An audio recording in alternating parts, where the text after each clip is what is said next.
옆사람하고 인사 나누겠습니다. 주님의 이름으로 사랑합니다. 축복합니다.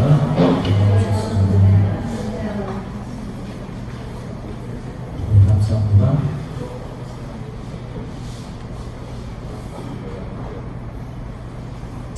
예수님을 알기 전 여러분들의 정체성은 어떠했습니까? 우리의 정체성은 학연이나 지연 그리고 혈연 같은 것을 통해서 우리의 정체성이 만들어질 때가 많았습니다. 특별히 혈연 관계를 통하여서 근대 유교 사회에 이르기까지도 우리의 정체성을 결정하는 아주 중요한 요소였습니다. 그러니까 어느 집안 출신이냐라는 것이 아주 중요하였다라는 것입니다.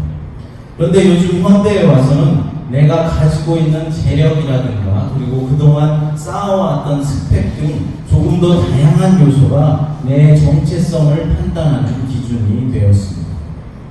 그러니까 내가 지금 어떤 집에서 살고 있는가, 지금 타고 다니는 자동차는 어떤 종류의 자동차인가, 내 전공은 무엇이고 또 어떤 라이센스를 가지고 있는가 하는 것들이 내 정체성 판단, 그러니까 나는 어떤 사람인가에 대한 기준이 되었다는 것입니다. 그런데 이제 우리는 어떻게 되었습니까? 예수님을 알게 되었고 예수님을 믿게 되었습니다. 그럼 이제 예수 그리스도 안에서 나는 누구입니까? 예수님을 만나고 난 후에도 아직도 예수님을 알기 전에 그 정체성을 가지고 살아가고 있지는 않으십니까?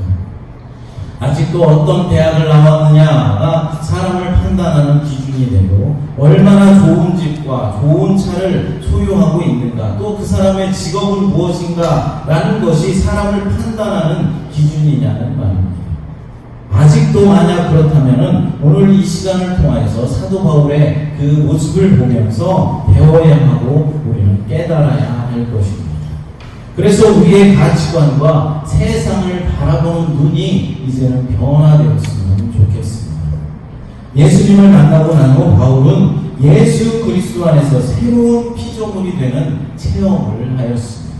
그 체험이 무엇이냐면은 예수 그리스도 안에서 유대인이나 이방인 그리고 남자나 여자 종이나 자유자나 할 것 없이 모두 예수 그리스도의 지체가 된다라는 비밀을 발견하는 것입니다. 그러니까 사람의 인종이나 신분, 그 사람의 처지, 얼마나 많이 배웠는지 못 배웠는지, 얼마나 많이 가졌는지 못 가졌는지 이런 것에 상관없이 하나님께서 선택하신 모든 사람들은 공평하게 하나님 나라를 이루는 지체가 되었다는 것입니다. 우리 몸에 손과 발이 있고 또 눈과 코와 입이 있듯이 그리스도 안에 있는 모든 사람들이 예수 그리스도를 머리로 하여서 각 지체를 이루고 있다라는 비밀을 깨달았다라는 것입니다. 에베소서 3장까지 이 영적인 정체성에 대해서 이제 말하였던 바울은 이제 4장 이후로부터는 성도들의 윤리에 대해서 말하면서 성도들이 그리스도인들이 성숙해 갈 것을 이제 강조하고 있습니다. 그러니까 구원받은 성도가 어떻게 살아야 하는가에 대해서 구체적으로 이제 권면을 하고 있다는 말입니다. 오늘 본문을 통해서 우리가 어떻게 해야 예수님처럼 성숙할 수 있고 또 어떻게 해야 사도 바울처럼 성숙한 그리스도인이 될 수 있는지 살펴보도록 하겠습니다. 첫째로 그리스도의 몸된 교회는 선한 인격을 성숙시켜야만 합니다. 본문 1절과 2절을 읽어보겠습니다. 그러므로 주 안에서 갇힌 내가 너희를 권하노니 너희가 부르심을 받은 일에 합당하게 행하여 모든 겸손과 온유로 하고 오래 참음으로 사랑 가운데서 서로 용납하고. 아멘. 바울은 에베소의 성도들에게 부르심에 합당한 삶을 살라라고 말씀하고 있습니다. 이 말의 원어를 살펴보면은 소명에 적합한 방식으로 삶을 걸어가라라는 의미가 있습니다. 하나님은 우리를 죽음에서 불러내서 영생을 주셨습니다. 그리고 우리를 일꾼 삼아 주셨습니다. 이 놀라운 은혜를 얻은 우리는 이제 그에 합당한 방식으로 우리의 인생길을 걸어가야 하는 것입니다. 바울이 부르심에 합당하게 사는 방법으로 제시한 것은 바로 성숙한 그리스도인이 되어서 온전한 성품을 갖는 것입니다. 우리에게 겸손하고 온유하며 그리고 오래 참고 사랑 안에서 서로 용납하라라고 말씀했습니다. 구원의 은혜가 온전한 성품으로 나타나야 한다라는 것입니다. 이제 우리가 구원은 받았다고 하는데 성품이 변하지 않으면 안 된다라는 것입니다. 그리스도의 몸으로서 교회는 그리스도를 당연히 닮아가야 하는 것입니다. 성숙한다는 것은 바로 예수 그리스도를 닮아간다라는 의미입니다. 예수 그리스도를 닮아간다라는 이 말을 신학적인 용어로 말하면 우리가 날마다 성화되어져 간다라는 성화라는 용어를 씁니다. 그렇습니다. 예수님을 만나고 알게 된 우리는 날마다 성화되어져 나가야 하는 것입니다. 거룩한 삶을 살도록 우리가 노력해야 한다라는 것입니다. 예수 그리스도는 하나님의 완벽한 형상이신데 그의 몸된 교회는 무엇보다도 먼저 그의 성정, 그러니까 예수님의 성품과 인격을 닮아가는 그런 공동체가 되어야 한다라는 것입니다. 이것은 이 시대의 교회가 반드시 구비해야 할 아주 중요한 요소 가운데 하나입니다. 바로 당시에 이교 사회에 살고 있던 성도들을 향하여서 이 세상에서 완벽한 온유함과 겸손, 오래 참음을 실천하되 사랑 가운데 서로 용납하라라고 말씀하셨습니다. 예수를 믿고 신자가 되었다라는 사람들 가운데도 겸손하지 못한 사람을 많이 만나게 됩니다. 그런데 여러분, 이 겸손이라는 것은 무엇을 말하는 것일까요? 겸손은 일반적인 관점에서 보는 겸손이 있고 기독교적인 관점에서 보는 겸손이 있습니다. 일반적인 겸손은 국어사전에서 말하는 것처럼 남을 존중하고 자기 자신을 내세우지 않는 태도를 말하는 것입니다. 그런데 여러분, 요즘 시대는 어떤 시대입니까? 자기 자신을 내세우지 않으면 안 되는 시대입니다. 자기 자신을 피하여야 하는 그런 시대가 되었습니다. 그럼 자기 자신을 피하라는 행동이 겸손의 반대말인 교만이겠습니까? 그렇다면 타 종교에서처럼 참선하고 수도를 하며 가만히 엎드려 있는 것이 겸손이다라고 말할 수 있겠습니까? 일반적인 겸손이 앞서 말한 바와 같다면 우리 기독교적인 관점에서 바라보는 겸손은 소극적이지 않는 적극적인 겸손을 말하는 것입니다. 한마디로 말하면 하나님께서 하늘 보좌를 버리시고 이 땅에 오셔서 섬기시고 종으로 사신 것이 바로 겸손이고 그 겸손의 표상이 바로 예수 그리스도시다라는 것입니다. 겸손에는 상대가 있습니다.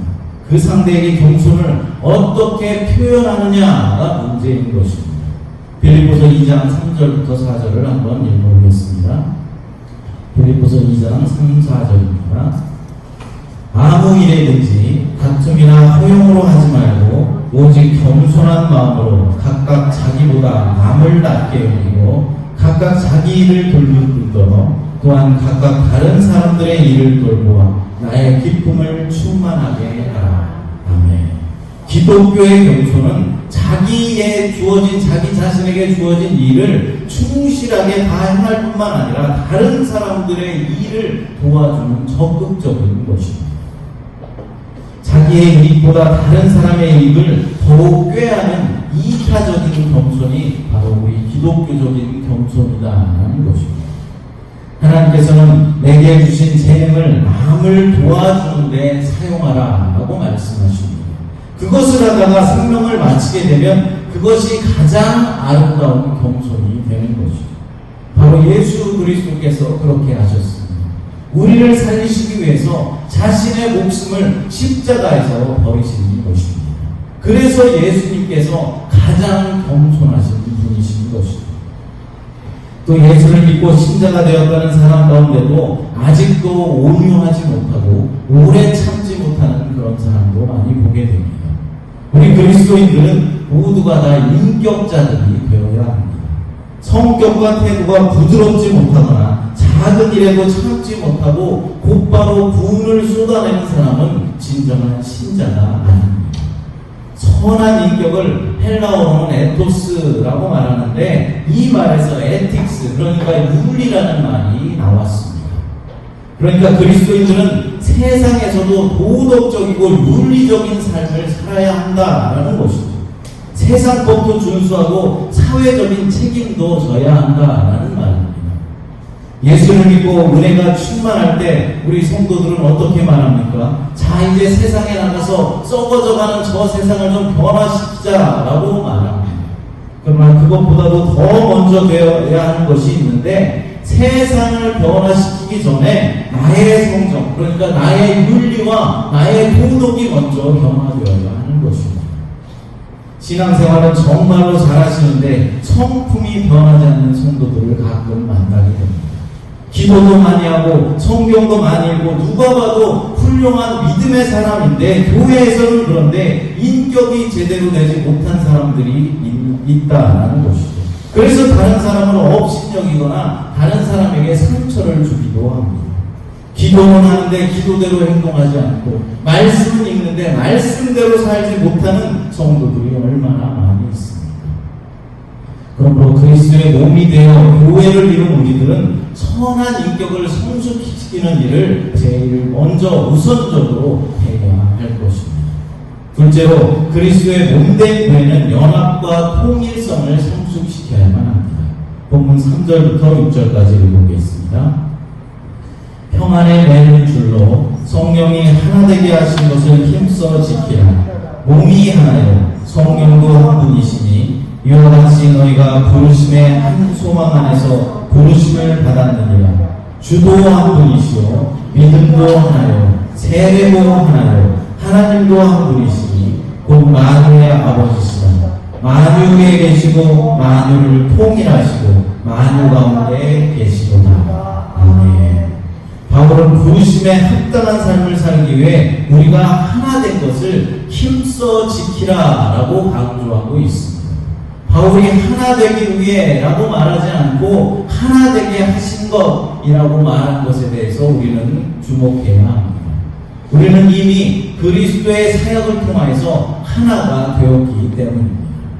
예수님은 이방인과 유대인 사이에 담을 허무셨고 그들을 한 몸으로 새롭게 만드셨다라고 2장에서 말씀했습니다. 그분 안에서 이미 하나됨이 이루어진 것입니다. 이제 우리는 그것을 힘써 지켜야 할 의무가 있는 것입니다. 사소한 일로 서로 다투고 작은 이익을 얻기 위해서 파장을 만드는 일로 소중한 삶을 우리는 허비하지 말아야 합니다. 평안의 매는 줄과 성령의 도움으로 싸움을 화해로 분열을 일치로 바꾸는 일에 힘을 다하는 그런 멋진 성도들이 되시기를 바랍니다. 하나됨을 지키는 것은 참으로 어려운 일입니다. 그래서 바울은 힘써 지키라 라고 말하고 있는 것입니다.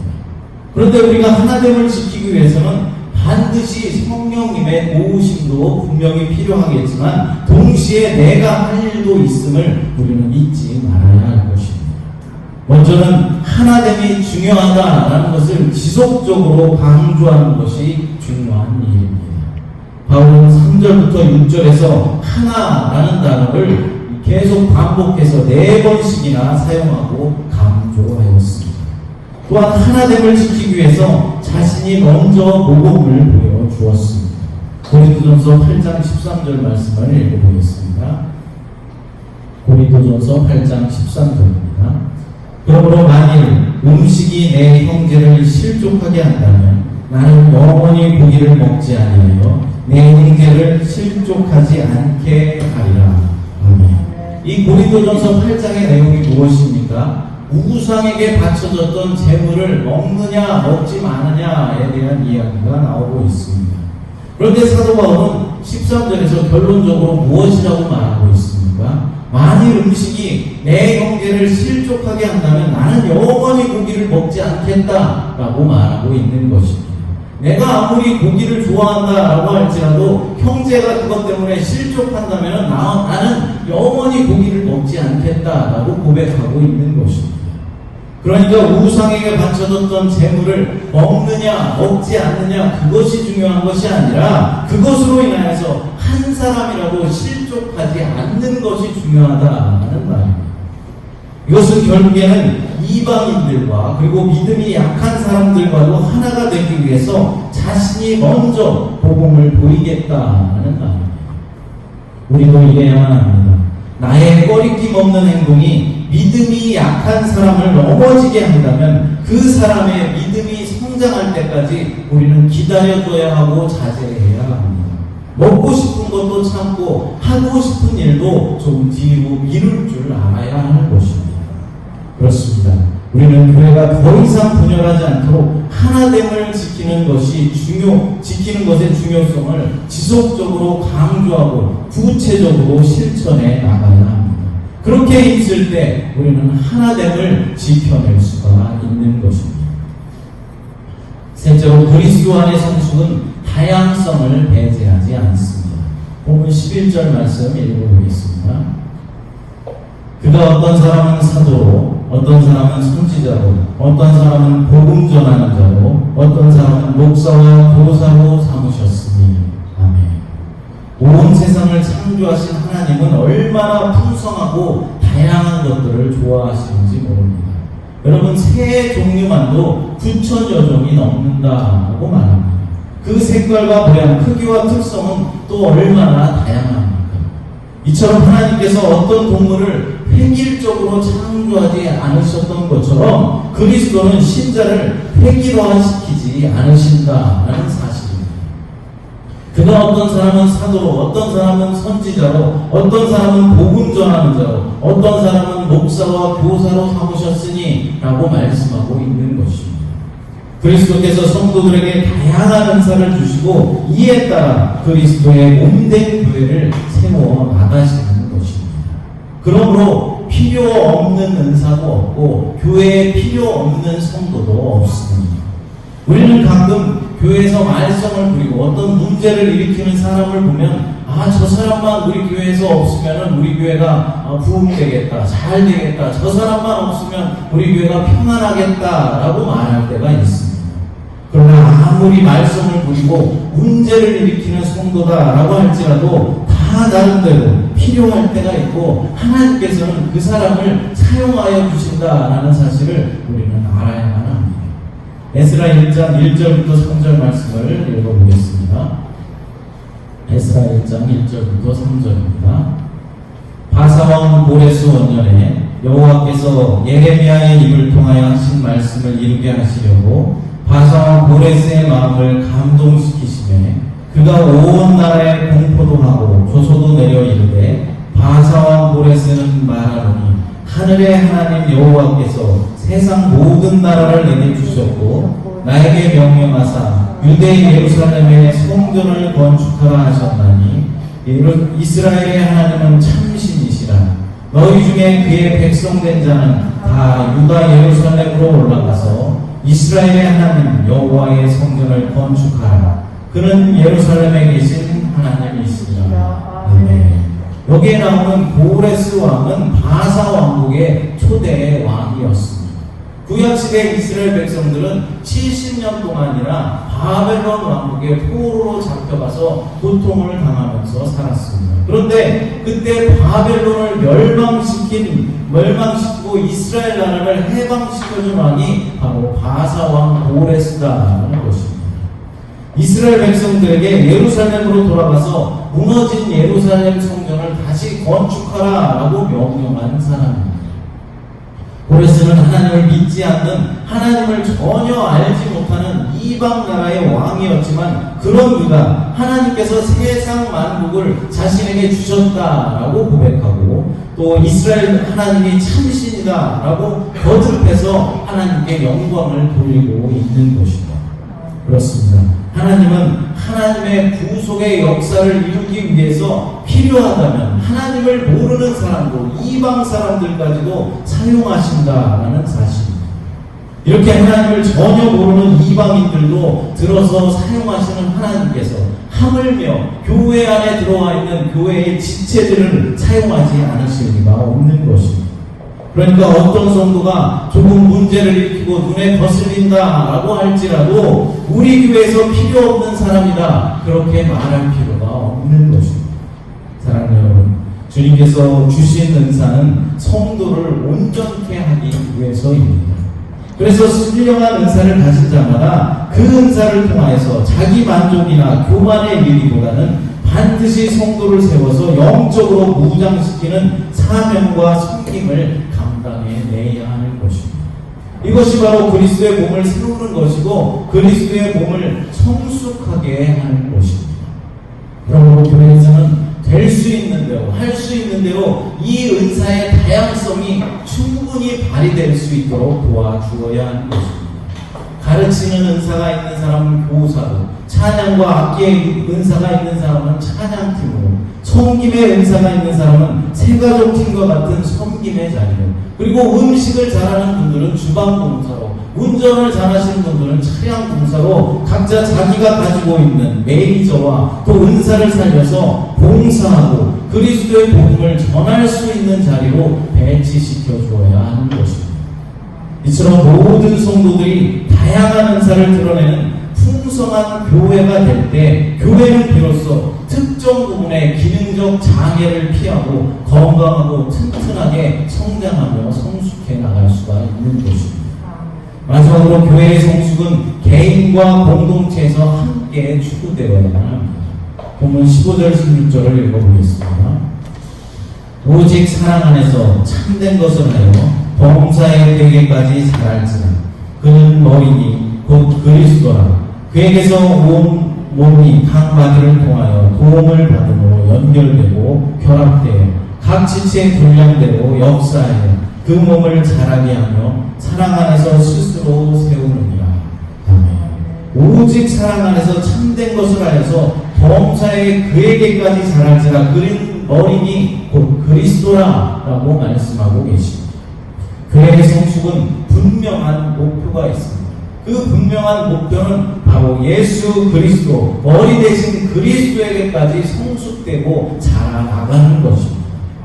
우리가 온전한 성도라면 예외 없이 그리스도를 더욱 알기 위해, 더욱 닮아가기 위해서 힘을 쓰고 애를 써야 하는 것입니다. 교회에 우리가 성장하지 못하고 성숙하지 못하고 있다면 그것은 어딘가 병이 들었다라는 증거일 것입니다. 여러분, 성숙은 개인적인 성숙과 공동체적인 성숙으로 생각해 볼 수 있습니다. 먼저 개인적인 차원에서 볼 때 우리는 성령의 내주라는 신비적인 연합을 통하여서 깊이 있게 성숙해 갈 수 있습니다. 예수 그리스도의 친밀한 연합은 우리를 성장하게 해줍니다. 뿐만 아니라 우리는 사랑의 원리에 따라서 사랑의 계명을 행함으로써 성숙해 나갈 수가 있는 것입니다. 그러니까 하나님을 믿고 기도드리고 말씀을 읽으며 느끼고 깨닫는 것, 그런 것에서 그치는 것이 아니라 무엇을 하라고 말씀하고 있습니까? 성숙을 위해서 우리는 무엇을 해야 한다라고 말하고 있습니다. 사랑의 계명을 행해야 한다라고 말씀하고 있는 것입니다. 실천하지 않으면, 행하지 않으면 우리가 성장할 수 없고 성숙할 수 없다라는 말입니다. 또한 우리 내면의 성숙을 이루는 것과 함께 우리는 교회의 공동체적인 성숙을 이루는 것이 필요합니다. 사실 성숙의 모든 부분은 공동체적인 것이 되어야 하는 것입니다. 성도들 가운데는 나만 믿음 생활 잘하면 되지 다른 사람 신앙까지 상관할 바가 아니다 라고 생각하면서 혼자만 열심히 기도하고 혼자만 믿음 생활 잘하려고 생각하는 그런 부분도 있는 것 같습니다. 물론 열심히 기도하고 말씀을 열심히 읽고 믿음 생활 잘하는 것, 그것이 나쁘다라고 말씀드리는 것은 아닙니다. 그리고 다른 사람의 신앙을 너무 깊게 관여할 필요도 사실은 없습니다. 그러나 기본적으로 한 교회 공동체에 속한 지체들의 믿음의 상태를 우리가 살피고 그들을 위해서 기도해주고 될 수만 있다면 함께 성숙한 믿음으로 자라갈 수 있도록 협력해 주는 것이 우리들에게는 필요하다라는 것입니다. 나만 잘 믿고 나만 천국 가면 된다라는 이런 생각은 잘못된 생각이다라는 것입니다. 왜 그렇겠습니까? 교회 공동체는 그리스도를 머리로 하여서 서로 연결되어 있고 서로 연합되어 있기 때문에 그렇습니다.